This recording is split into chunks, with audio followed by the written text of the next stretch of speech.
Class 12th mathematics जो chapter number 7 है आपका इंटीग्रल्स का जो एक्सरसाइज 7.5 है उसे आज हम स्टार्ट कर रहे हैं।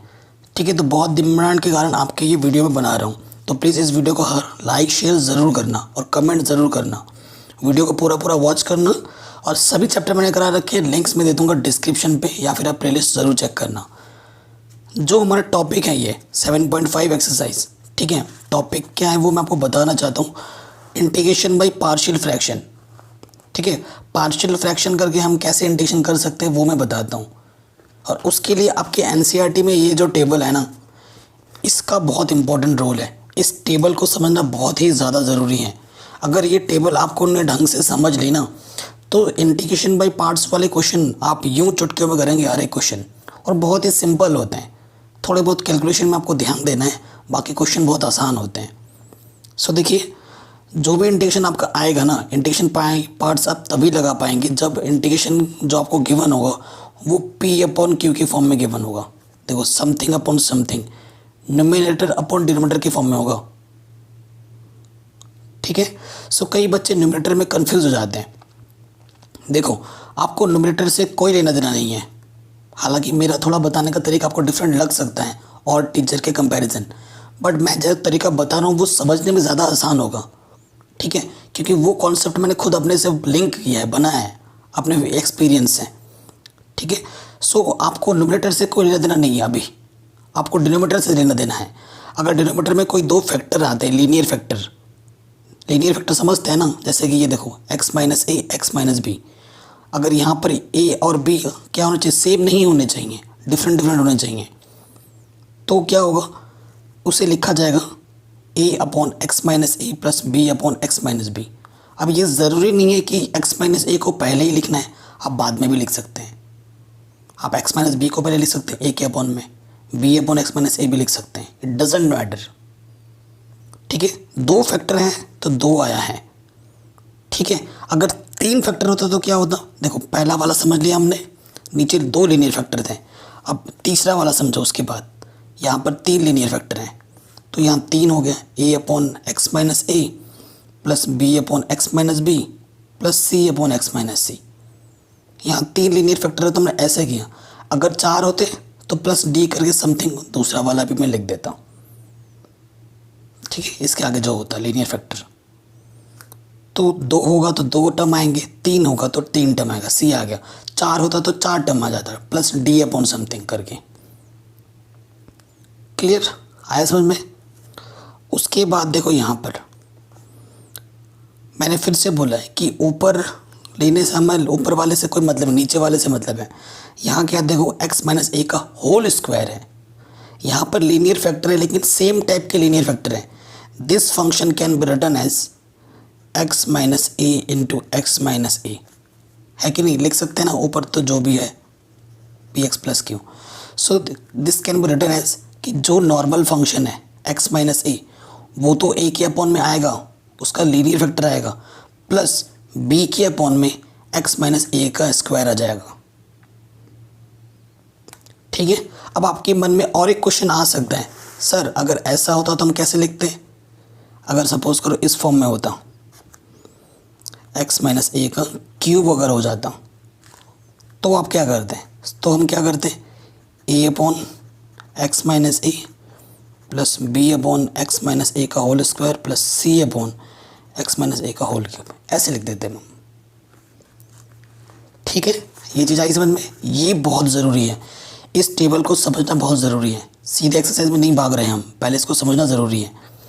तीसरा तो मैं पहले ही बता चुका हूँ। चौथे में आ जाऊँ। चौथे में देखिए, इसका लीनियर फैक्टर है और इस लीनियर फैक्टर का होल स्क्वायर है, तो क्या होगा, देखो जिसका होल स्क्वायर है वो टर्म पहले लिखो, ए upon x minus A plus इसका फिर क्या हो जाएगा, होल स्क्वायर प्लस ये लीनियर टर्म आ जाएगा। ठीक है, जो नॉर्मल एक्स माइनस ए पहले आएगा, फिर उसका होल स्क्वायर आ जाएगा पूरा का पूरा टर्म, फिर जो नेक्स्ट लीनियर टर्म है वो प्लस में आ जाएगा, सी अपॉन समथिंग। ठीक समझ पा रहे हैं? अब देखिए यहाँ पर क्या है, देखिए यहाँ पर अभी और एक स्पेशल केस आने वाला है।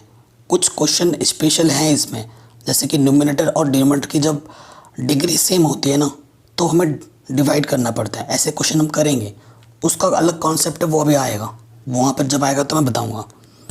अब यहाँ देखिए, यहाँ पर क्या है, देखो एक लीनियर फैक्टर है और ये एक क्वाड्रेटिक इक्वेशन है जिसको हम परफेक्ट स्क्वायर के रूप में नहीं लिख सकते। जैसे ये भी एक क्वाड्रेटिक इक्वेशन है, लेकिन ये परफेक्ट मतलब a प्लस बी या फिर a माइनस बी के होल स्क्वायर के फॉर्म में आप लिख पा रहे हो इस टर्म को। लेकिन आप ये भी एक क्वाड्रेटिक इक्वेशन है, लेकिन इसे हम a प्लस बी या a माइनस बी के होल स्क्वायर फॉर्म में नहीं लिख पाएंगे, परफेक्ट स्क्वायर नहीं बना पाएंगे, है ना। तो जब ऐसी चीज़ें आती हैं तो देखो ये एक लीनियर फैक्टर है a upon x minus A, plus इसकी डिग्री कितनी है, 2 है, तो यहाँ लग जाएगा B x plus C upon में पूरा का पूरा वो क्वाड्रेटिक इक्वेशन यहाँ लिख देंगे। ठीक है। अगर सपोज करो यहाँ पर बाय द वे और एक टर्म होता, सपोज करो और एक लीनियर टर्म में ले लेता, एक्स प्लस बी ले लेता हूँ, तो यहाँ पर इसके आगे प्लस डी करके आप वो टर्म लिख देते, दैट्स इट। समझ में आया। हमारा जो अल्टीमेट गोल होता है, इस तरीके से फंक्शन को चेंज करते हैं और यहाँ जो हमारे अननोन वेरिएबल्स हैं ए बी सी, ये जो अननोन कोफिशिएंट है उसको हम फाइंड करते हैं, रखते हैं और फिर इंटीग्रेशन करते हैं। ठीक है। पार्शियल फ्रैक्शन करने के बाद इंटीग्रेशन बहुत ही सिंपल हो जाता है। ठीक है, जिसका इंटीग्रेशन करना बहुत ही आसान हो जाता है। आई होप ये टेबल आपको समझ में ज़रूर आया होगा, जो मैं समझाने की कोशिश कर रहा हूँ। क्वेश्चन के थ्रू चीज़ें मैं जो बताऊँगा वो और क्लियर होता जाएगा टाइम के साथ।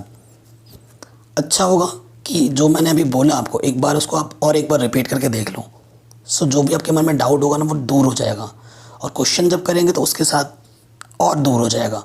चैप्टर के एंड में आपको ये एक्सरसाइज बहुत ही सिंपल लगेगी, आई एम श्योर। ठीक है। और यहाँ पे जो एग्जाम्पल्स हैं वो मैं स्किप कर रहा हूँ क्योंकि सॉल्व एग्जाम्पल हैं। अगर आपको एक्सरसाइज आ जाएगा तो ये एग्जाम्पल आपके लिए आसान है क्योंकि ऑलरेडी सॉल्व है, आप खुद कर सकते हैं। चलिए 7.5 में आ जाते हैं। ठीक है, 7.5 में आ जाते हैं पहले क्वेश्चन पे। देखो मैंने बोला था हर एक जो क्वेश्चन होगा वो पी अपॉन क्यू के फॉर्म में होगा। सारे क्वेश्चन पी अपॉन क्यू के फॉर्म में है कि नहीं। और सबसे ज़्यादा इंपॉर्टेंट क्वेश्चन है हमारे ये 6 वाला, छठा क्वेश्चन बहुत ज़्यादा इंपॉर्टेंट। और भी क्वेश्चन इंपॉर्टेंट है, जैसे कि क्वेश्चन नंबर 17 है, तो इंपॉर्टेंट क्वेश्चन भी मैं आपको मार्क करवाता चलूँगा साथ ही साथ। पहले क्वेश्चन पे आते हैं। क्या बोल रहे हैं, integrate the rational function in exercise 1 to 21। जब भी हमारे पास रैशनल फंक्शन होते हैं हमें किसका यूज़ करना होता है, पार्शियल फ्रैक्शन का। ठीक है, हमेशा ध्यान रखना। सो पहले क्वेश्चन में आते हैं। तो ऐसे पहले लिखा जाएगा, ऐसे क्वेश्चन में ऐसे दिया होगा आपके पास, x plus 1 into x plus 2। X में वेरिएबल है तो ये अंडरस्टूड है कि यहाँ पर dx होगा। dx क्या सजेस्ट करता है हमें कि इसका integration with respect to x होना है, यानी कि x हमारा वेरिएबल है, इंडिपेंडेंट वेरिएबल है, बाकी सारे हमारे कांस्टेंट है x के अलावा। ठीक है, ये चीज़ हमें इंडिकेट करती है। तो हम क्या करते हैं, क्या लिखेंगे प्रॉपर वे में, using partial fraction, using partial fraction. देखो मैंने कहा ऊपर से लेना देना नहीं है, आपको देख लेना देना है नीचे से। ठीक है, देखो नीचे लीनियर दो लीनियर फैक्टर है, मेन काम है अभी पार्शियल फ्रैक्टर बनाना। So this can be written as x plus 1 X plus 2। इस चीज़ को हम लिख सकते हैं a अपॉन एक्स प्लस 1 प्लस b अपॉन एक्स प्लस 2। ठीक है, पहला वाला रूल हमने अप्लाई किया, मैं आपको दिखाता हुआ चलता हूँ, नहीं तो आपके मन में कन्फ्यूज़न रहेगी। जब दो लीनियर फैक्टर होते हैं तो a upon this plus b upon this. ठीक है, पहला वाला ये चीज़ आ गई। अब इसको सिंप्लीफाई करके हमें a और b की वैल्यू फाइंड करनी है। इसको करने के दो तरीके हैं। सो मैं आपको बताता हुआ चलूँगा कि कौन से क्वेश्चन में कौन सा तरीका बेटर रहेगा।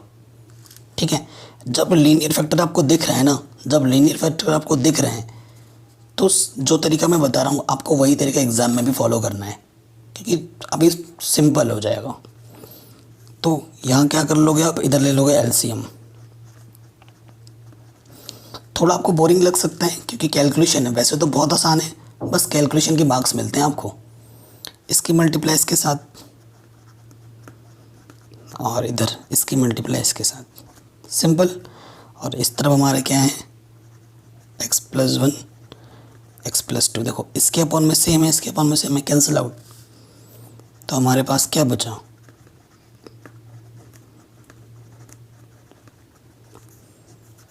ये चीज़ बची हमारे पास, है ना। इसको हम इक्वेशन नंबर ए बोलेंगे और इक्वेशन इसे गिवन को 1। यहाँ तक आपके मन में कोई डाउट नहीं होगा। अब मैं जो तरीका बोल रहा हूँ कि उसको फॉलो करना है। एक तरीका ये है कि मल्टीप्लाई करो, कॉमन करो, वो उसमें थोड़ा झाड़ बढ़ जाता है। सिंपल वे क्या है, पहला जो लीनियर फैक्टर है ना, आपको लिखना है व्हेन x+2 = 0। जब आप इस लीनियर फैक्टर को 0 लोगे तो प्लस का 2 उधर के क्या हो जाएगा, -k2। तो आपको यहाँ पे पुट करना है। तो आप क्या x की जगह पे क्या रखोगे, -k2। इसको आप ऑलरेडी 0 बोल चुके हो, है ना, इसको 0 लेट कर लिया हमने। तो यहाँ भी x की जगह पे क्या रखना है, -k2 + 1। 0 इंटू समथिंग 0, और यहाँ से आ जाएगा -2 + 1, ठीक है। -2 + 1 -k, 1 इंटू बी -kb। तो -2 इधर आ जाएगा -kb, माइनस से माइनस कैंसिल, तो b की वैल्यू कितनी आ गई, 2। ठीक है, b की वैल्यू हमें 2 मिल चुकी है। अगेन हम क्या करेंगे, x+1 लेट x+1 को 0 के इक्वल लेट करोगे। अब दूसरे वाले लीनियर फैक्टर को 0 लेट करना है। सो प्लस के 1 इधर के माइनस के 1 हो जाएगा। अब आपको वैल्यूज़ रखनी है b वाले में। इट इम्प्लाइज -1 ए, एक्स के प्लस पे क्या रखना, -1 प्लस का 2, और इसको तो हमने क्या माना है, 0 लेट किया है। सो यहाँ से हमें क्या मिलेगा, देखिए +2 - यानी कि 1 ही आएगा। 1 इंटू ए की वैल्यू हमें मिली -1। ठीक है, हमें ए और बी अननोन थे हमारे पास, जो कि पता नहीं था। अब वो हमें यहाँ पर रख देना है। तो हम क्या लिखेंगे, put the value of A and B in equation. इस इक्वेशन का नाम क्या है, ए। यहाँ पर हम ए और बी की जो वैल्यू है वो हम रख देंगे। सो इंटीग्रेशन भी हम ले रहे हैं साथ में। देखो इस चीज़ को हम इस तरीके से लिख सकते हैं, और बाहर क्या लगा दिया मैंने, इंटीग्रेशन। साथ में इंटीग्रेशन ले रहा हूँ। ए की वैल्यू आई है -1, और अपॉन में क्या था, x+1। इंटीग्रेशन लगाया तो dx लिख दिया। इंटीग्रेशन इसके साथ भी ले रहा हूँ, इसके साथ भी ले रहा हूँ इंटीग्रेशन, ठीक है। और b की वैल्यू हमें कितनी मिली थी, 2, प्लस b की वैल्यू 2, अपॉन में क्या था, x+2 dx। कोई दिक्कत नहीं होगी, ठीक है। सो -1 है। आपको पता है जब भी ये लीनियर इक्वेशन है, जो लीनियर टर्म होता है ना, linear term behave like x। ये सिंपल लैंग्वेज में लिख रहा हूँ। जो लीनियर टर्म होता है, लीनियर इक्वेशन जितनी भी होती है ना, वो बिहेव करती है x की भांति। और आपको देखो नोट, इंटीग्रेशन के फॉर्मूले तो पता ही होने चाहिए ना, जो भी आप सीखते आ रहे हो। 1/x का इंटीग्रेशन क्या होता है, log x होता है ना, log x। तो हम यहाँ पर भी वही चीज़ फॉलो करेंगे। तो देखो ये माइनस तो यहाँ आ जाएगा। 1/x+1 का इंटीग्रेशन क्या होगा, log x+1, और x का कोफिशिएंट देखते हैं, उसे अपॉन में लिखा जाता है। x का कोफिशिएंट 1 है, 1 को अपॉन में लिखो ना लिखो फ़र्क नहीं पड़ता, ठीक है। ये 1 लिख के दिखा देता हूँ मैं।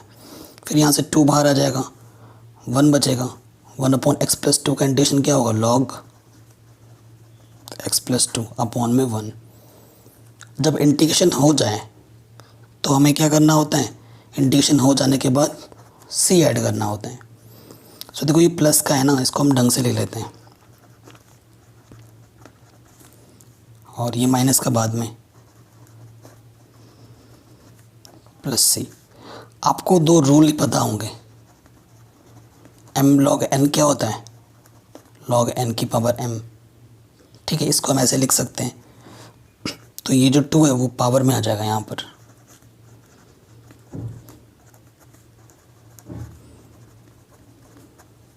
ठीक, और आपको एक रूल पता है, log m minus log n क्या होता है? log m अपॉन n, ये रूल होता है। सो देखो यहाँ से क्या हो जाएगा, ये m के प्लेस पे है और ये n के प्लेस पे है, प्लस c, ये हमारा आंसर आ जाएगा। तो हाँ, ये मैं ज़रूर मानता हूँ कि थोड़ा प्रोसीजर लेंथी हो सकता है, लेकिन कैलकुलेशन थोड़ा आपको बोरिंग कर सकता है, लेकिन मार्क्स लेने के लिए हमें इतनी मेहनत तो करनी पड़ेगी, है कि नहीं? लेकिन मेथड बड़ा शानदार है, आसान है, ये आप देख पा रहे हैं। इंटीग्रेशन चुटकी में हो जाएगा और अधिकतर क्वेश्चनों में लॉग वाला फॉर्मूला लग जाता है, या जो अभी आप पढ़ के आए हैं पिछले 4 एक्सरसाइज में, उसका ही यूज़ होगा यहाँ पर, और आसान ही होता है, ज़्यादा टफ क्वेश्चन आते ही नहीं है। सो ये बन गए हमारे दोनों पहला क्वेश्चन आराम से। ठीक, अब आते हैं हम हमारे सेकंड क्वेश्चन पे। ये 1/x² - 9, इसका हमें इंटीग्रेशन करना है सेकंड नंबर पर। सेकंड नंबर पे हमारा क्वेश्चन है इंटीग्रेशन 1 के अपॉन में x² - 9 dx। सो आपको ये क्लियरली दिख रहा है, 9 can be written as x² - 3 का स्क्वायर, और आपको पता है a का स्क्वायर माइनस b का स्क्वायर क्या होता है। अगर आपको फैक्टर दिख रहा है ना, तो आपको ज़रूर फैक्टर करना है, इट्स योर प्रायोरिटी, कि कहीं पर अगर कोई फैक्टर बन सकता है तो बनाओ, अगर नहीं बनाओगे तो आपका आंसर डिफरेंट आ जाएगा, फिर आपका वो गलत हो जाएगा। हमेशा देखना है कहीं फैक्टर बन पा रहा है क्या। कोई क्वाड्रेटिक की क्वेश्चन दे रखी तो भी देखो कि क्या मैं लीनियर फैक्टर बना सकता हूँ क्या यहाँ पर। ठीक है, सो इसका फॉर्मूला तो आपको पता ही है, a + b, a - b होता है कि नहीं। So this can be written as, ये हो जाएगा x + 3 × x - 3। आप क्या लिखोगे या फिर यूजिंग पार्शियल फ्रैक्शन।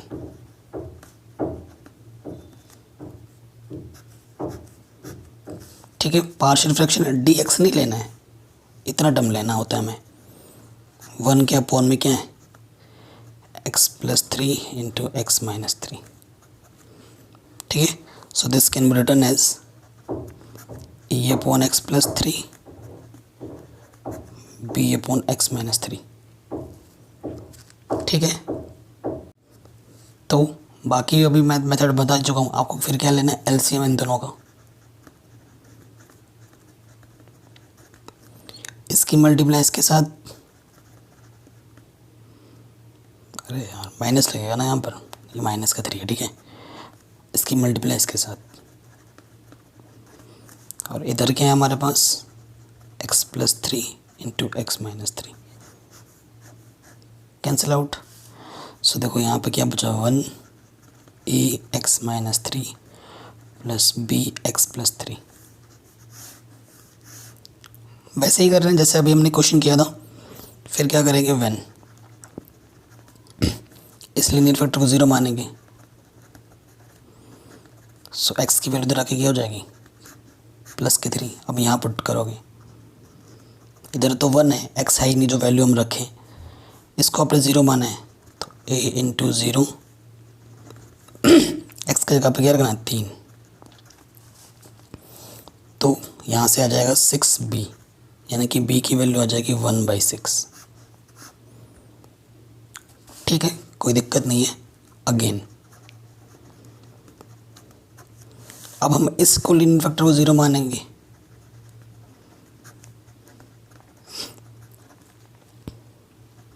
+3 इस तरफ आके क्या हो जाएगा, -3। इट इम्प्लाइज यहाँ पर तो 1 है, x की जगह पर क्या रखना है, -3, और इसको तो हमने 0 माना है। ठीक है, सो a की वैल्यू क्या आ जाएगी, -1/6। a की वैल्यू पता होगी, b की वैल्यू पता होगी, हम यहाँ पर रखेंगे a और b की वैल्यू, और फिर हम इसको क्या कर देंगे, इंटीग्रेशन। ठीक है, क्या बोलेंगे, put the value of A and B in equation first we get. ठीक है, देखो ये चीज़ क्या होती है,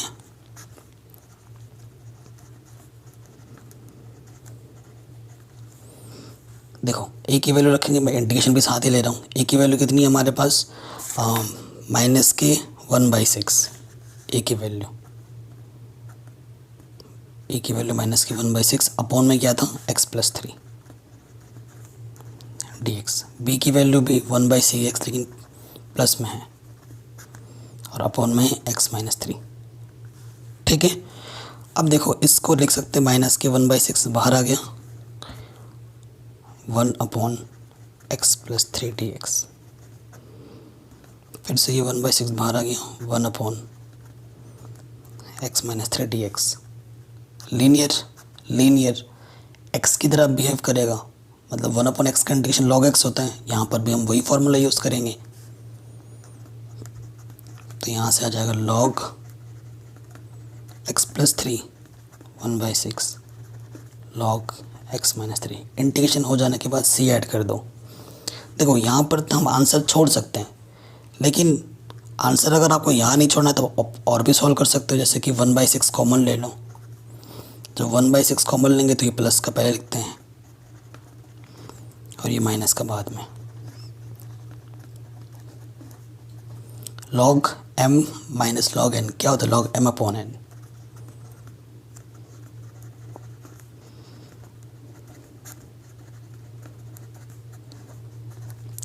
ठीक, तो ये हमारा आंसर आ जाएगा।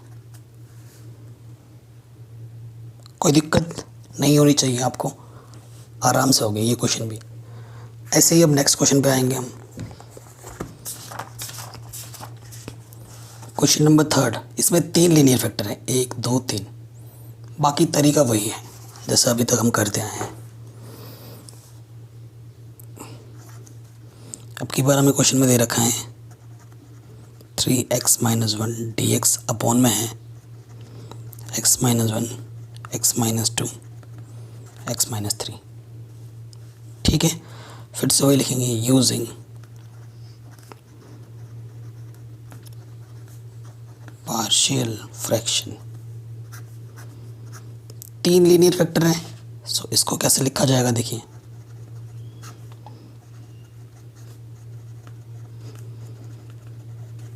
जब तक लीनियर फैक्टर आ रहा है ना तब तक आपको कैलकुलेशन में कोई दिक्कत ही नहीं होगी। दिक्कत थोड़ी बहुत तब होगी, थोड़ी बहुत, जब आपका क्वाड्रेटिक इक्वेशन आ जाएगा नीचे, तब थोड़ा सा कैलकुलेशन प्रोसेस अलग होता है। जब क्वेश्चन आएगा तब आपको पता चल जाएगा कि क्या अलग है। तो इसको हम लिख सकते हैं a अपॉन क्या आ जाएगा x-1, फिर आ जाएगा b अपॉन x-2 क्योंकि लीनियर फैक्टर है, फिर c अपॉन आ जाएगा x-3। ठीक है, तीसरा वाला जो रूल था वो यहाँ पर लग गया। अब फिर वही काम जो हम करते आ रहे हैं अब तक, इधर एलसीएम ले लेंगे। ठीक है, जब इसकी इससे डिवाइड करोगे तो ये 2 टर्म इसके साथ मल्टीप्लाई में आ जाएंगे। थोड़ा छोटा छोटा लिखूंगा, जब इससे डिवाइड करूंगा ये हटेगा, ये 2 टर्म इसके साथ मल्टीपल में आ जाएंगे। और इससे डिवाइड करूंगा ये 2 टर्म इसके साथ मल्टीप्लाई में आ जाएंगे। और इधर अपॉन इधर क्या है 3x-1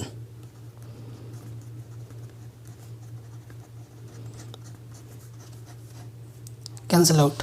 तो बचा क्या अपन के पास, देखो अगर आपने कहीं पर भी थोड़ा सा प्लस माइनस में गड़बड़ कर दिया तो क्वेश्चन वहीं पे ख़त्म, मतलब आंसर ख़त्म।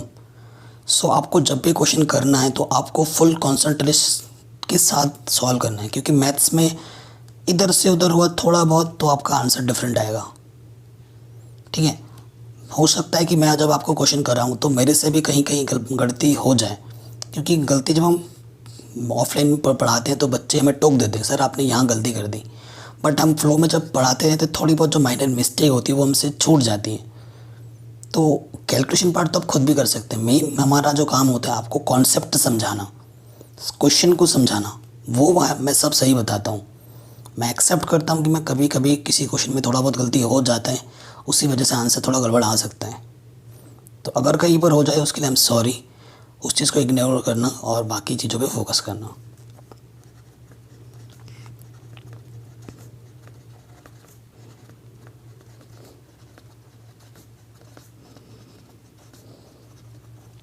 ये चीज़ है आपकी बार हमारे पास, है ना, ये चीज़ हमारे पास है।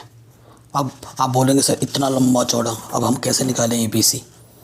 कोई दिक्कत नहीं है, आराम से निकलेगा। देखो कैसे, जैसा हम करते आए ना वैसे ही करना है। व्हेन हमारे पास 3 लीनियर फैक्टर थे ना, सो पहले लीनियर फैक्टर को हम 0 मानते हैं। व्हेन x - 1 = 0, सो माइनस के 1 इधर के क्या हो जाएगा, प्लस के 1। आपने x - 1 को 0 मान लिया है ऑलरेडी। यहाँ रखना होता है हमें वैल्यू, x के प्लस पे क्या रखना है, 1। सो 3 × 1 3 माइनस के 1। डायरेक्ट सॉल्व करेंगे। x के प्लस पे क्या रखना है आपको, 1 रखना है, तो 1 - 2 1 - 3। आपने इसको 0 बोला है तो समथिंग 0 × समथिंग 0, तो ये तो 0 आ गया। आपने इसको भी 0 बोला है तो ये भी मल्टीपल में, तो ये भी 0 आ गया। तो यहाँ से कितना मिला, -2 -1 प्लस के 2 2 है, 2 1 = 2। सो a की वैल्यू कितनी आ गई, 1। ठीक, आ गया a की वैल्यू 1। ऐसे ही आपको b का निकालना है। फिर लेट करो, व्हेन x - 2 = 0। अब इसको मैंने 0 मान लिया, इसको माइनस का 2 इस तरफ जाके क्या हो जाएगा, प्लस का 2। अब आपको प्लस के 2 रखना है हर एक x की जगह यहाँ पर। तो 3 × 2 माइनस के 1। x - 2 को 0 माना है तो ये वाला पार्ट पूरा 0, और इधर नहीं है, x की जगह पर 2 माइनस के 1 2 माइनस के 3। x - 2 को 0 माना है तो ये वाला पार्ट ख़त्म, 0। तो यहाँ से 6 - 1 5 आ जाएगा, और माइनस के 1 तो माइनस के b आ जाएगा, तो b की वैल्यू आ जाएगी -5। a की वैल्यू 1 आई है, b की वैल्यू -5 आई है। अगेन अब हम क्या करेंगे, थर्ड वाले, व्हेन x - 3 = 0, इसको 0 लेट करेंगे तो माइनस का 3 इधर के क्या हो जाएगा, प्लस के 3। ठीक है, प्लस के 3 होगा तो अब की बार जहाँ जहाँ x था वहाँ पर आपको क्या रखना है, 3 रखना है। सो 3 3 = 9। x - 3 को आपने 0 बोला है तो इधर से ये 0 हो जाएगा, a वाला टर्म। यहाँ पर ये इधर भी मल्टीपल में x - 3, इसको भी आपने 0 बोला है तो 0 × समथिंग 0। फिर यहाँ c है, x की जगह पे 3 - 1 3 - 2, तो 3 3 = 9 - 1 8, और यहाँ से 3 - 1 2 2 1 = 2, तो 2 4 = तो c की वैल्यू कितनी आ गई, 4। जो हमारे कोफिशिएंट थे a b c मिल चुका है। अब आपको a b c की वैल्यू उठाकर यहाँ पर रख देना है और इंटीग्रेशन कर देना है। ठीक है, सो हम वही लिखेंगे, put the value of a b c in equation आपने नहीं बोला ना हमने इसको, तो इक्वेशन नंबर 1 बोल देते हैं। इन इक्वेशन नंबर 1, क्वेश्चन जो भी है उसको इधर लिख लो, इंटीग्रेशन भी साइन लगा लेंगे साथ ही में। अब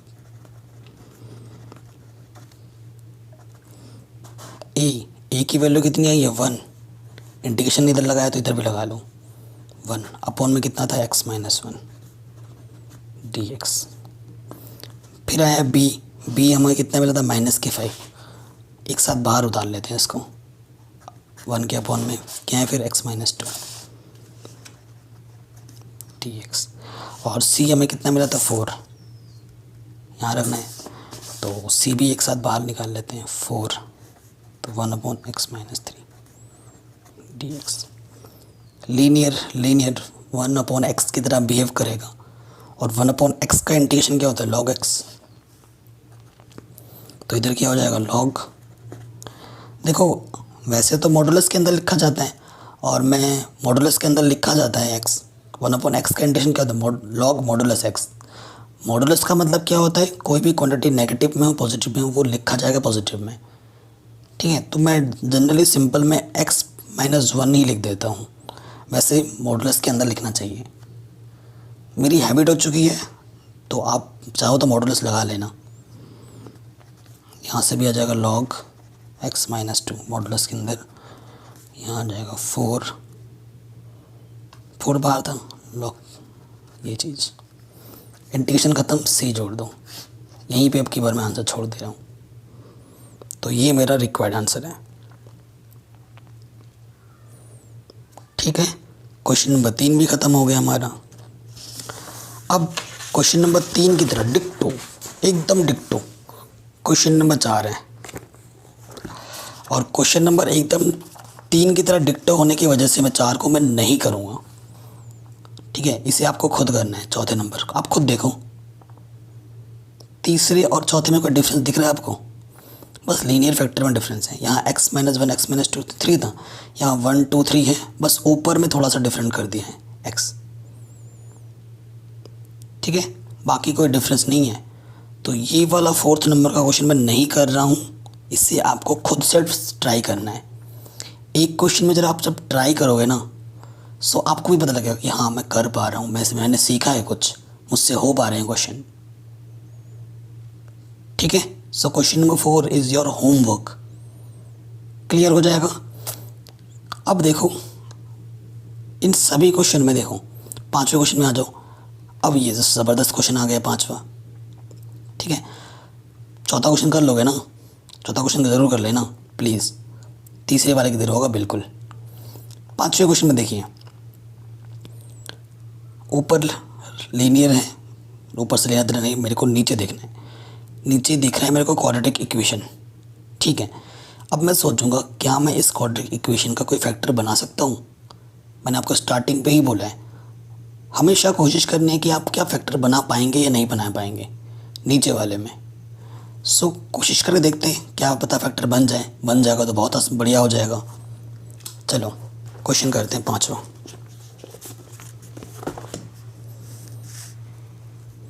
इस एक्सरसाइज की 2 पार्ट आएंगे, ठीक है। ये पहला पार्ट है, बाकी दूसरे पार्ट में आ जाएगा कल। तो ये 5वें क्वेश्चन हमारे पास क्या है, 2x अपॉन में क्या है x² 3x + 2, ये है। अभी मैं पार्शियल फ्रैक्शन नहीं लगा रहा हूँ, मेरा मेन मकसद अभी क्या है, क्या मैं इसका फैक्टर बना सकता हूँ, ठीक है, यानी कि फैक्टराइजेशन मेथड यूज़ करना है। क्या होता है, कोफिशिएंट 1 मल्टीप्लाई करने पर 2y, ऐड करने पर 3, 2 1 2,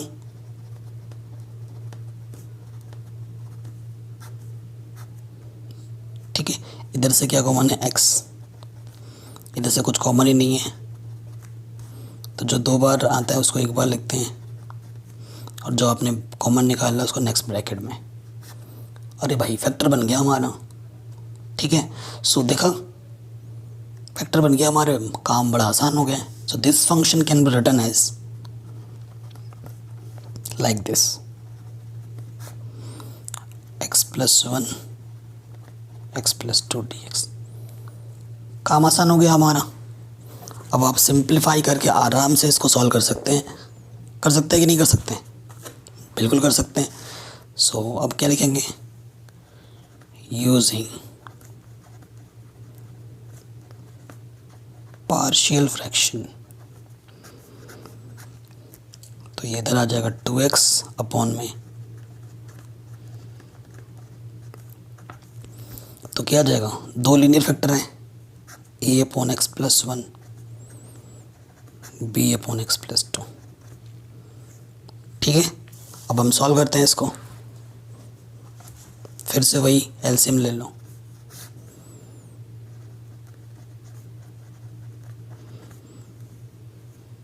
इसकी मल्टीप्लाई इसके साथ,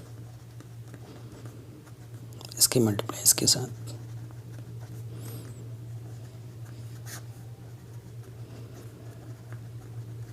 सेम है, कट गए। तो यहाँ से हमारे पास क्या है बचा, 2x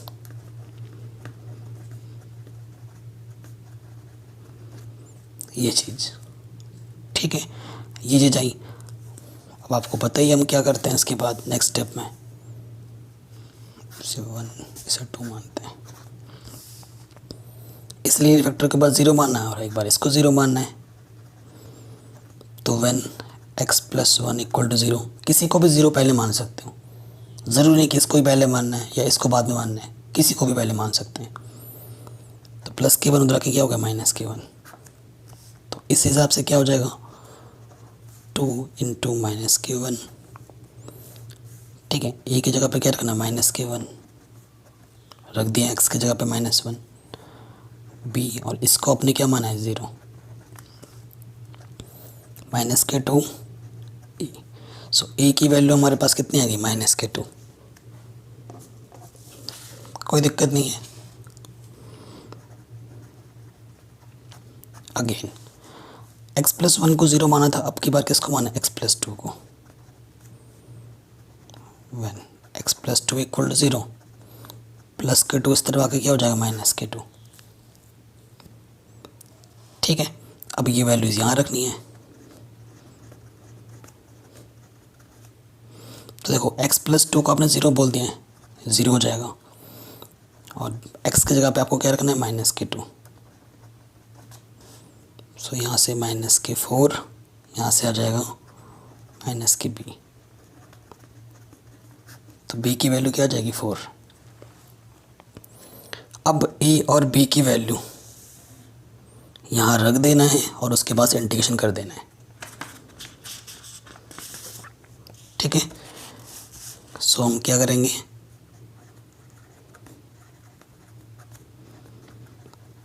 put the value of a and b in equation second, we get क्या मिलेगा हमें, देखो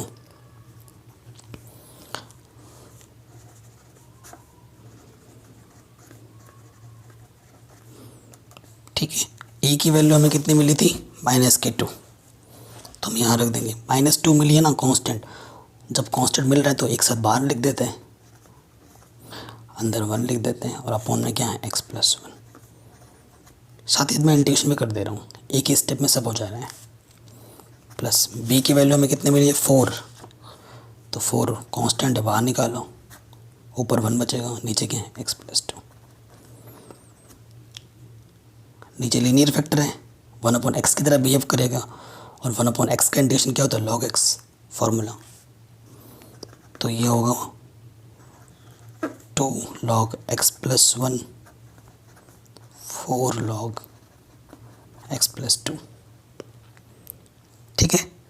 सो +c इंटीग्रेशन हो गया c, यहाँ पर भी आप आंसर छोड़ सकते हो या फिर थोड़ा और सॉल्व कर सकते हो इसको आप, है ना, इसको थोड़ा और सॉल्व कर दिया जा सकता है।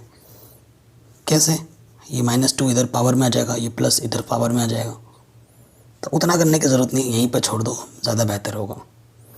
अगर आप NCERT से देख के कर रहे हैं, मिलाना चाहते हैं तो सॉल्व करके मिला सकते हो, बट मैं एक चीज़ आपको हमेशा बताना चाहूँगा कि आपका प्रोसीजर हमेशा सही होना चाहिए। ज़्यादा सही के चक्कर में, अब एंड के प्रोसीजर में ज़्यादा सही के चक्कर में जाते हो ना, तो गड़बड़ी हो जाने के चांसेस ज़्यादा रहते हैं, ठीक है। और फिर गड़बड़ कर दोगे लास्ट में जाके, पूरा सही के लास्ट में गड़बड़ कर दोगे तो एग्जामिनर पर बुरा इम्पैक्ट पड़ता है।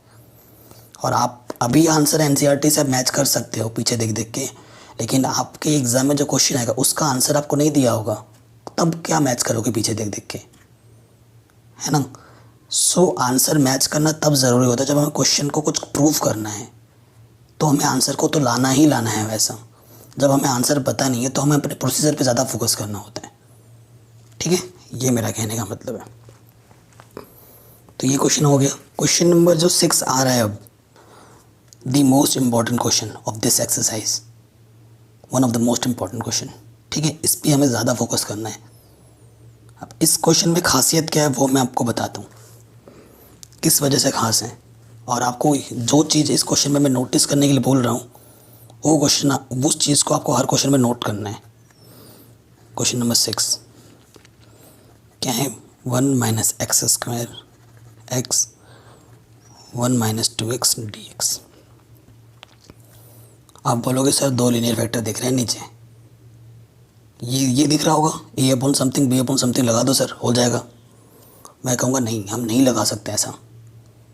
आप कहोगे सर क्यों नहीं लगा सकते? बिकॉज ऊपर न्यूमरेटर की जो डिग्री है, नीचे डिनोमिनेटर की जो डिग्री है वो सेम है। क्योंकि जब x से आप इधर मल्टीप्लाई करोगे तो इसकी मैक्सिमम पावर x की 2 है, इधर भी मैक्सिमम पावर x की 2 है। तो आप बोलोगे सर इसका क्या लॉजिक है, बाकी क्वेश्चन में आपने थोड़ा देखा ही नहीं ये सब। तो मैं कहूँगा तुम सही बोल रहे हो। तो बाकी जितने भी क्वेश्चन थे ना, ऊपर लीनियर था, ऊपर की पावर कम थी, नीचे की पावर ज़्यादा थी। ठीक है, जब न्यूमरेटर और डिनोमिनेटर की डिग्री आपस में सेम हो जाए तब आपको पहले डिवाइड करना होता है। मैं थोड़ा हिंदी में लिख देता हूँ, हाँ, ये चीज़ ध्यान में रखना, नोट करके लिख लेना। जहाँ पर न्यूमरेटर और डिनोमिनेटर की डिग्री बराबर हो, बराबर का मतलब इक्वल हो, वहाँ पहले डिवाइड करो।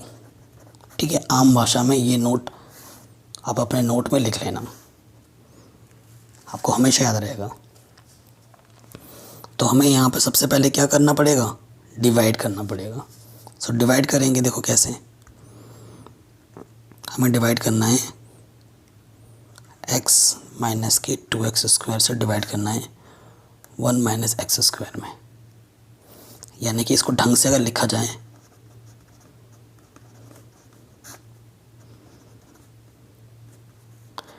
इस चीज़ से इसमें हमें डिवाइड करना है प्रॉपर वे में ना। डिग्री पहले बड़ी वाली पहले आती है, उससे कम डिग्री बाद में आती है, प्रॉपर वे में लिखने का तरीका। अब हमें इसमें डिवाइड करना है। रूल आप छोटी क्लास से पढ़ते आए हो, पहले ये नंबर यहाँ लिखो, फिर इसका ये नंबर यहाँ लिखो, एक्स स्क्वायर से एक्स स्क्वायर कैंसिल, तो क्या आ गया 1/2। तो यहाँ क्या आ जाएगा 1/2। 1/2 से अंदर मल्टीप्लाई करेंगे तो यहाँ आ जाएगा माइनस के एक्स स्क्वायर। फिर यहाँ क्या आ जाएगा, प्लस का 1/2x।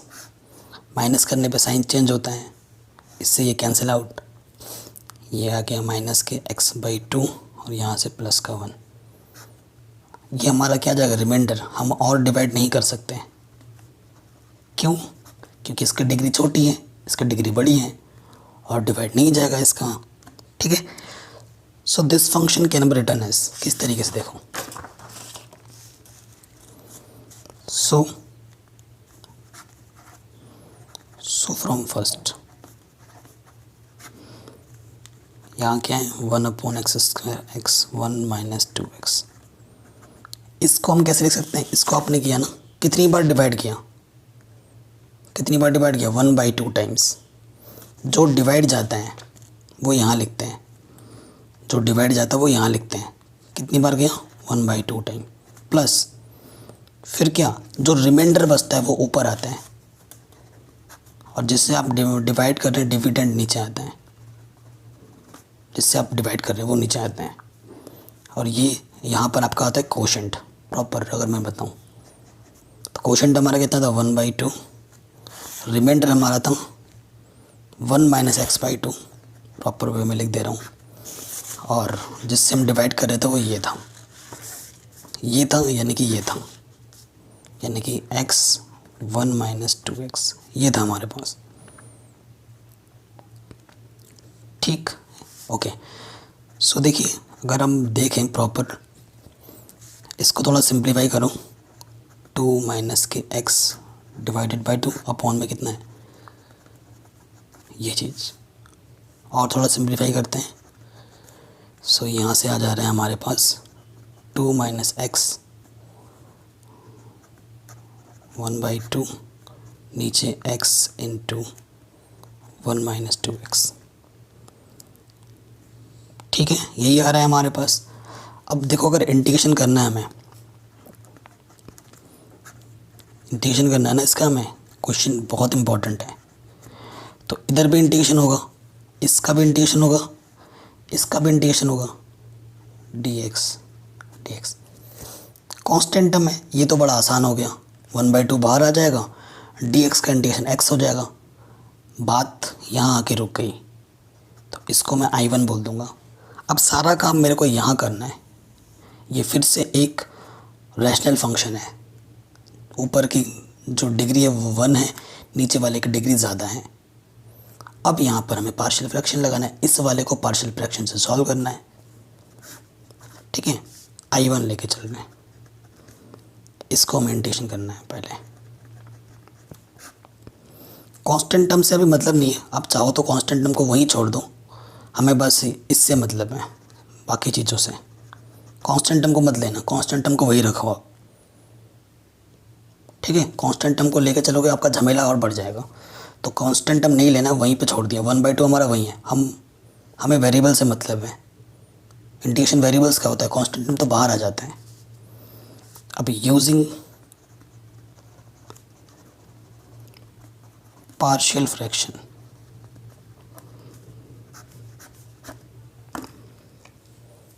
ठीक है, हम पार्शियल फ्रैक्शन यूज़ करेंगे। सो देखिए ये क्या हो जाएगा,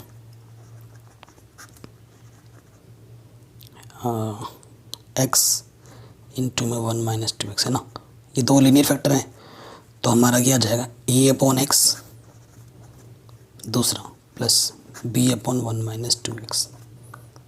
अभी तक जो करते आ रहे वही हमें करना है। ठीक है, तो फिर से हम क्या ले लेंगे, एलसीएम,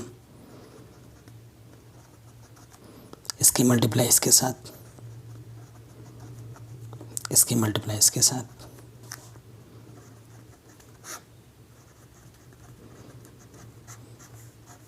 कैंसिल आउट, यहाँ से बचा ये चीज़।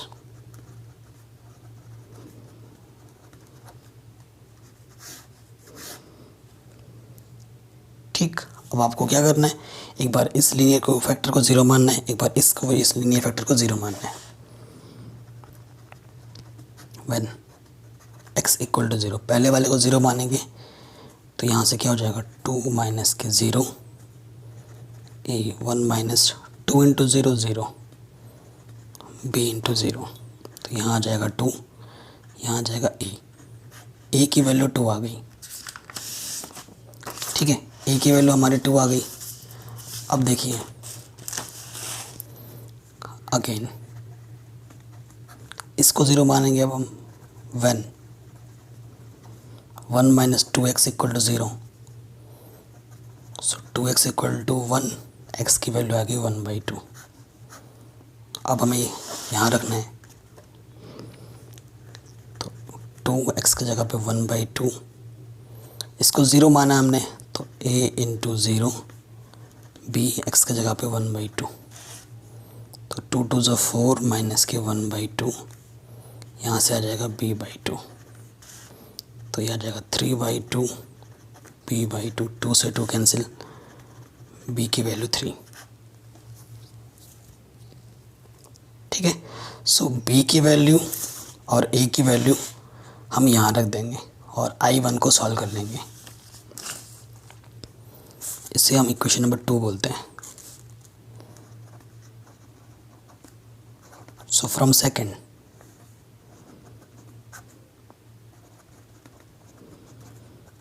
a की वैल्यू कितनी है, ये 2, कांस्टेंट है बाहर निकाल दो, ये हो जाएगा 1/x dx। b की वैल्यू 3 आई है, कांस्टेंट है बाहर निकाल दो। ठीक है, इंटीग्रेशन करना है, लीनियर x की तरह बिहेव करेगा, तो ये तो इसका इंटीग्रेशन क्या होता है, log x 3, इसका इंटीग्रेशन भी क्या होगा, log 1 - के 2x, एंड x का कोफिशिएंट कितना है, -2, वो नीचे आ जाएगा। इस चीज़ का भी ध्यान रखना है आपको, क्योंकि 1 का x का इधर कोफिशिएंट 1 है, तो 1 को नीचे लिखो ना लिखो इट डजेंट मैटर, बट यहाँ मैटर करता है, -2 नीचे लिखेंगे हम। ठीक है, अभी हम c ऐड नहीं कर रहे हैं, क्यों, अभी हम इतना पार्ट सॉल्व कर रहे हैं, पूरा अभी तो काम बचा हुआ है इक्वेशन 1 में, है ना। ये चीज़ आ गई, तो इसको थोड़ा ढंग से लिख लेते हैं, 2 log x माइनस के 3/2 log 1 - 2x, इसे इक्वेशन नंबर 3 बोल देते हैं।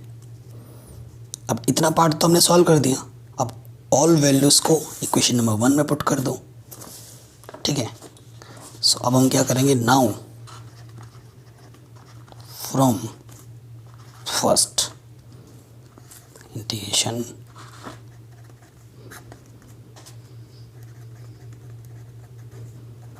ठीक है। सो देखो 1/2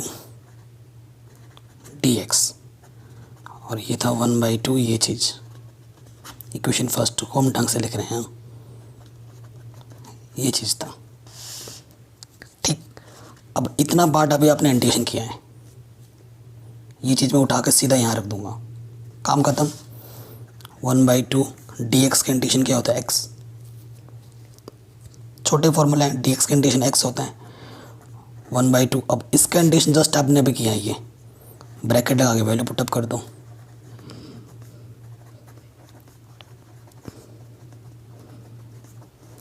ठीक है, चाहो तो 2 से अंदर मल्टीप्लाई करो, वरना यही छोड़ दो +c। तो ये आपका आंसर आ गया। क्वेश्चन नंबर 6 भी ख़त्म हो गया आपका आराम से। नेक्स्ट क्वेश्चन है 7। देखो क्वेश्चन का एक बार पैटर्न समझ में आ जाएगा ना, तो हर एक क्वेश्चन सेम है। फिर आप क्या करोगे, अरे यार क्या कैलकुलेशन क्या करना, अब तो फिर देखना है इसमें ये वाला मेथड लगेगा, इसमें ये लगेगा, इसमें ये लगेगा।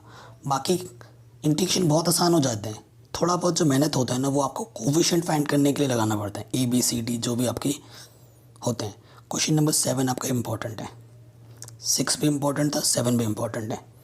कैसे देखिए, अब यहाँ से थोड़ा सा डिफरेंट अप्रोच आ जाएगा ABC फाइंड करने के लिए। ठीक है, मैं डिफरेंट अप्रोच की बात कर रहा था, वो यहाँ पे आपको देखने को मिलेगा। 6 भी इम्पोर्टेंट था, 7 भी इम्पोर्टेंट है। इंटीग्रेशन क्या है हमारे पास, x अपॉन में है x-1, फिर है x² + 1। कोई दिक्कत नहीं है। डिग्री देखो नीचे ज़्यादा है ऊपर कम है, ठीक है, मतलब ऊपर से हमें लेना देना नहीं है। आप नीचे से देखो, ये एक लीनियर फैक्टर है, ये एक क्वाड्रेटिक इक्वेशन है। जब भी ऐसा होता है, अभी मैंने आपको बताया था, कौन सा रूल लगता है, कौन सा रूल लगता, ये वाला 5वां, A upon linear factor plus BX + C upon में वो क्वाड्रेटिक इक्वेशन। क्योंकि ये जो क्वाड्रेटिक इक्वेशन है, इसको आप फैक्टर नहीं कर सकते। फैक्टर कर सकते हो इमेजिनरी पार्ट्स में, बट हमें इमेजिनरी पार्ट्स का यूज़ नहीं यहाँ नहीं करना है, क्योंकि उससे और ज़्यादा कॉम्प्लिकेशन आ जाएगी। ठीक है, सो देख पा रहे हैं आप यहाँ पर, ये एक लीनियर फैक्टर है, ये एक क्वाड्रेटिक इक्वेशन है जिसका फैक्टर इम्पॉसिबल है रियल टर्म्स में। ठीक है, सो आप क्या लिखेंगे, यूजिंग पार्शियल फ्रैक्शन। तो this function can be written as x upon, क्या होगा, A upon x-1 quadratic equation है, तो यहाँ लग जाएगा BX + C। ये ABC हमारे क्या हैं, कोफिशिएंट है जिनको हमें फाइंड करना है, और नीचे क्या जाएगा, वो क्वाड्रेटिक इक्वेशन। ठीक है, इक्वेशन नंबर 1। अब सिंप्लीफाई करेंगे, LCM। अब यहाँ थोड़ा सा अप्रोच अलग होगा, मतलब अभी तो नहीं, अभी आने वाला है अप्रोच, देखिएगा। इसकी मल्टीप्लाई इसके साथ और इसकी मल्टीप्लाई इसके साथ,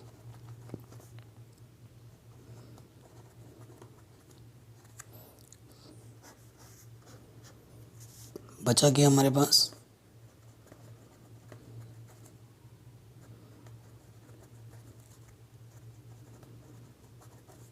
क्योंकि क्वाड्रेटिक इक्वेशन में जब अप्रोच अलग क्यों, वो भी मैं बता देता हूँ कि अप्रोच अलग ही क्यों रखना है। अगर इस लीनियर, ये लीनियर टर्म तो है नहीं एक्चुअली, इसको अगर आप 0 मानोगे तो x की आपकी 2 वैल्यूज आएंगी, 2 अलग अलग केस बनेंगे, तो वो आंसर आपका यूनिक नहीं रहेगा तब। इसी वजह से जो अभी तक हम जो अप्रोच कर रहे थे, ये लीनियर, इसको 0 मान रहे थे चलेगा, लेकिन इसको हम 0 नहीं मान सकते। क्यों, क्योंकि ये लीनियर फैक्टर ही नहीं है, ये तो क्वाड्रेटिक इक्वेशन है। जब भी क्वाड्रेटिक, क्यूबिक, x की पावर ज़्यादा आ जाएगी, तब जो प्रीवियस मेथड अभी तक हमने डिस्कस किए हैं 5 क्वेश्चन में, 6 क्वेश्चन में, वो फेल हो जाएगा। अब क्या मेथड अप्लाई करना है, अब कंपैरिजन तो कोफिशिएंट वाला मेथड अप्लाई करेंगे। कैसे देखें, पहले इधर आपको सबको मल्टीप्लाई करना है। यहाँ से देखिए एक्स स्क्वायर प्लस ए, यहाँ से आप मल्टीप्लाई करोगे एक्स से क्या हो जाएगा बी एक्स स्क्वायर प्लस के सी एक्स, फिर -1 से करोगे तो माइनस के बी एक्स माइनस के सी। प्रॉपर लिखो, एक्स स्क्वायर कॉमन निकालो, यहाँ से ए यहाँ से बी, फिर एक्स वाला कॉमन निकालो, यहाँ से सी यहाँ से बी, और फिर कांस्टेंट ए माइनस सी, और इस तरफ क्या है एक्स। ठीक है, ये चीज़ और ये चीज़ आपस में किसको क्या लगाएं यहाँ पर इक्वलिटी का सिंबल। तो क्या करेंगे कंपैरिजन, कंपेयरिंग वी गेट। यहाँ देखो एक्स स्क्वायर का कोफिशिएंट ए प्लस बी, इधर एक्स स्क्वायर का कोफिशिएंट कुछ है क्या, कुछ है नहीं है, यानी कि ए प्लस बी हमारा किसके इक्वल है 0, और ए इक्वल टू क्या है माइनस के बी। ठीक है, अब मैं इसको इक्वेशन नंबर 2 मान ले रहा हूँ, पहला तो ये मिला, फिर x का कंपैरिजन करोगे c माइनस बी, इधर x का ऑप्शन कितना है 1, तो c माइनस बी हमारा 1 के इक्वल है। ठीक है, and a minus C constant term है, a माइनस सी इधर कॉन्स्टेंट टर्म है क्या, नहीं है, यानी कि a माइनस सी किसके इक्वल है 0 के, यानी a किसके इक्वल है c के। ठीक है, अब थोड़ा यहाँ पे थोड़ा कैलकुलेशन में थोड़ा सा आपको दिक्कत हो सकता है, नहीं भी हो सकता है किसी किसी के लिए। ठीक है, अब क्या करोगे आप, अब आपको सॉल्व करना है, क्या करोगे। सो देखिए क्या करना है हमें, यहाँ से हमें पता चल रहा है कि ए की वैल्यू क्या है माइनस बी, ए और बी में है, इधर बी और सी में है, इधर ए और सी में है। क्या किया जाए, देखो यहाँ से अगर देखा जाए तो ए प्लस बी में एक रिलेशन हमारे पास है, एक इक्वेशन, और एक इक्वेशन अगर ए और बी के फॉर्म में आ जाता तो बात बन जाएगी। सो यहाँ से अगर देखो यहाँ पर भी सी है और यहाँ पर भी सी है, सी को अगर मैं एलिमिनेट कर दूँ तो ए और बी के फॉर्म में आ जा रहा है ना। ये जो इक्वेशन नंबर इसे हम क्या बोलते हैं 4th। तो हम सॉल्व कर रहे हैं किसको, इसको from third and fourth, from third and fourth. Third and fourth से क्या मिलेगा, देखो थर्ड हमारे पास है c minus B equal to 1, and fourth हमारे पास क्या है माइनस के c प्लस के a equal to 0।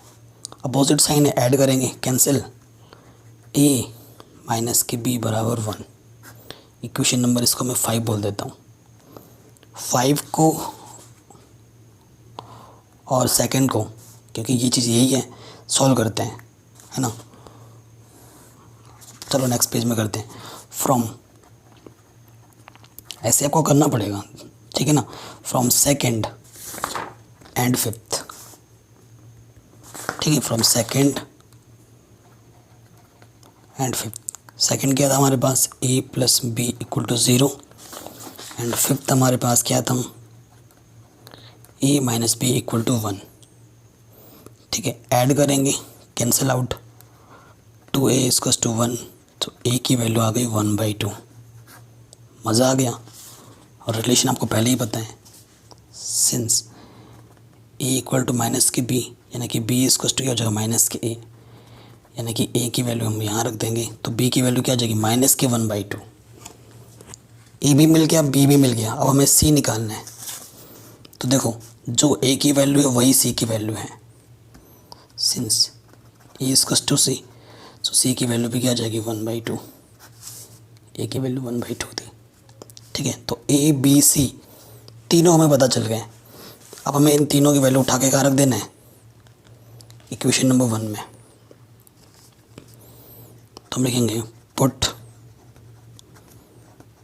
The value of A B C in equation, कौन सा था ये फर्स्ट,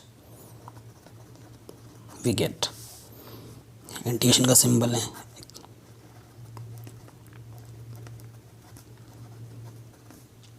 ए हमारा आया है 1/2, नीचे है x माइनस 1, ठीक है, प्लस b हमारा आया है माइनस के 1/2, और इस हाथ में क्या था x, c हमारा है 1/2 और नीचे हमारे क्या था x² + 1 और यहाँ क्या है dx। ठीक है, सो यहाँ से 1/2 बाहर निकालेंगे, ऊपर आ जाएगा ये। फिर से ये लीनियर फैक्टर है तो 1/x की तरह बिहेव करेगा।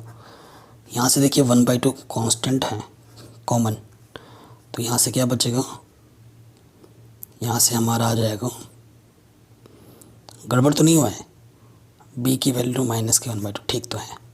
सो देखो यहाँ से मैं कॉमन निकालता हूँ 1/2, तो यहाँ से क्या बचेगा -x + 1।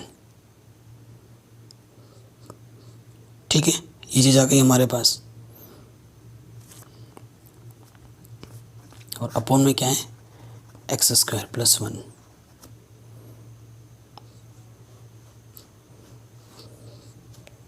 ठीक है, यही चीज़ आया हमारे पास। अब क्या करेंगे, देखो और अलग अलग कर लेते हैं हम। अभी मैं इंटीग्रेशन कहीं नहीं कर रहा हूँ, पहले सारा एक सिंपल वे में लिख लेता हूँ। 1/2 बाहर आ जाएगा और ये माइनस भी है तो ये माइनस हो जाएगा, plus minus minus x/x² + 1 dx। 1/2 से अंदर गुणा करो, 1/2 ये आ जाएगा dx/x² + 1। इंटीग्रेशन आप तभी कर पाओगे जब आपने प्रीवियस क्वेश्चन, प्रीवियस एक्सरसाइज अच्छे से किए होंगे, जब आपको वो आता होगा तभी आप कर पाओगे, है ना। क्योंकि इसको लेट करने से देखो इसका डेरिवेटिव ऊपर मिल रहा है, ठीक है ना। देखो इसका इंटीग्रेशन तो सीधा सीधा क्या हो जाएगा, log x - 1, कोई दिक्कत ही नहीं है। अब देखो इसका डेरिवेटिव आपको मिल रहा है ऊपर, तो मैं इधर इसको I1 लेट कर लेता हूँ और इसको I2। अब मैं I1 I2, हालांकि तो मैं करने को एक चुटकी में लिख दे सकता था, फिर आप सोच में पड़ जाओ अरे भाई कैसे क्या हो गया, तो उस चीज़ को हटाने के लिए मैं अलग अलग करके दिखा रहा हूँ। देखो I1 आपके पास क्या है, ये चीज़ है ना, ये किससे होगा, इंटीग्रेशन बाय सब्स्टिट्यूशन मेथड से। लेट देखो इसका डेरिवेटिव आपको दिख रहा है, dt/dx 7.2 का यूज़ कर रहा हूँ। डेरिवेटिव करूँ x² का 2x 1 का 0, तो dt/2 ये हो जाएगा x dx। तो x dx की जगह पे मैं क्या रख सकता हूँ, dt/2, और इसकी जगह आपने क्या माना है t, तो इसका इंटीग्रेशन क्या हो जाएगा 1/2 1/t का क्या होगा log t। t की वैल्यू रख दोगे, t की वैल्यू क्या है x² + 1, तो ये I1 सॉल्व हो गया। ठीक है, एंड अब आ जाते हैं I2 पर। I2 हमारा ये है, ठीक है। तो इसको हम कैसे लिख सकते हैं, आपको फॉर्मूला पता ही होगा, कौन सा फॉर्मूला, ये x² + a² क्या होता है dx 1/a tan inverse x/a, यही होता है। सो यहाँ x की जगह x है और a की जगह 1, तो 1/a की जगह 1 tan इनवर्स x/1, यानी कि सीधा के सीधा यहाँ क्या आ जाएगा tan इनवर्स x। यह I2 आ गया, ये हमारा I1 था। I1 और I2 की वैल्यू हम यहाँ पर रख देंगे, ठीक है। तो डायरेक्ट रख दे रहे हम नेक्स्ट स्टेप में। I1 हमारा आया था 1/2,